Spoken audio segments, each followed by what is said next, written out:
Zo'r tajribali xodim ishga olishim kerak. Tajribali xodimlar yaxshi oylik so'rashadi, demak yaxshi oylik taklif qilishim kerak bo'ladi.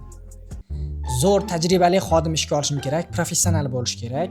3 millionlar oylik beraman. Tajribali xodim ishga olishim uchun ancha vaqt ketadi va ancha xarajat qilishim kerak bo'ladi. Bitta kanalga e'lon qo'ydirsam bo'ldi-da, xodim topib olarman. Bu hafta jamoa zo'r ishladi, planni ortig'i bilan bajarib berdi. Yakshanba kuni jamoa bilan birga kompaniya hisobidan dam olishga chiqamiz. Ko'proq, yana ham ko'proq ishlash kerak. Bu hafta yakshanba kuni ham jamoa bilan birga ishlashimiz kerak.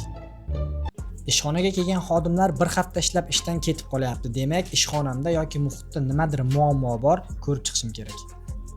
Kelgan odamlar ishdan ketib qolyapti. Nimaga ketib qolyapti tushunmayman. Ularga pul kerak emasmi? Mayli, yana boshqa qidirib boshqa xodim toparman.